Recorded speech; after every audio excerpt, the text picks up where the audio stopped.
సుస్వాగతం ఐ5 మీడియా వార్తలకు. ఈనాటి తాజా వార్తలతో మీ ముందుకొచ్చాం. ప్రత్యేక విశ్లేషణల కోసం చూస్తూ ఉండండి. ఇప్పటి వరకు పోలీసులు అల్లం రవిని అరెస్ట్ చేస్తలేరు. ఆయన మీద పాన భయం ఉన్నది.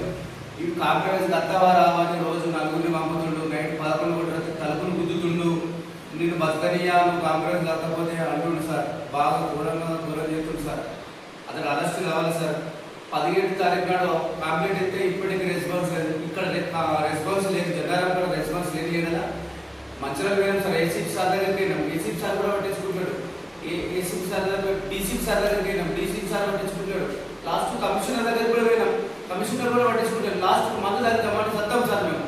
నా పిల్లలకు మంది ఇంత వచ్చి నేను చదువుతా 5 నిమిషాలు అంతా కాక ఒత్తిడి అయితే నేను కూలి పని చేసి బతకడని కూలి పని చేసుకోకుండా ఎక్కడ దొరికి అక్కడ నలుగురు గుండాలు పంపిస్తుండు. అరే బుష్గా కాంప్రమైజ్ అవుతావు కదా, మాలా లాగా మా పెట్రోల్ పెట్టుకుంటే గెలవరా, ఇంకా 5 ఏళ్ళలో సర్పంచ్ స్థానం ముందర నాది, నువ్వెంత అంటుండు. అందుకోసం ఆయన నాకు బాగా భయం. వాళ్ళ తమ్ముడు నలుగురు గుండాలు తీసుకొని పొద్దున్న వచ్చి తలుపులు గుర్తుడు, బుష్గా తలుపులు తింటావా తీయవురా, లంజోడుగా నీ అమ్మని జంగితే నీ పిల్లలు జంగితే లంజే అంటే ఎంత వెనుక డోర్ తీసుకొని 2 రోజులు పారిపోయి ధర్మేశ్వరి కూడా బతికినాయి.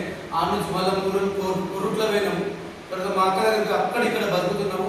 తిందామంటే ఇట్లా భూమి కంట్రోల్ బియ్యం తిని రోజు పనిపోతేనే కూడా గడుతుంది, లేకపోతే గడవి అటువంటి పరిస్థితులు ఉన్నాం. నా పేరు మోసే సార్, 10 ఏళ్ళ కూడా జనరాం మండలి. బాగా కష్టంలో సార్. ఈ చిన్న పిల్లగాళ్ళు తల్లి అయితే ముసలి వృద్ధులు ఆమెకు సార్ నేను పనిపోతేనే తింటారు, తిని బుక్కటి భూవదు సార్. మాకు లేకపోతే లేదు సార్. అల్లం రవి సార్, అల్లం రవి, అల్లం సురేష్, తండ్రి పేరు రాజయ్య. అట్లా సార్, ఎందుకంటే ఆయనతో మాకు బాగా పని ఆనభయం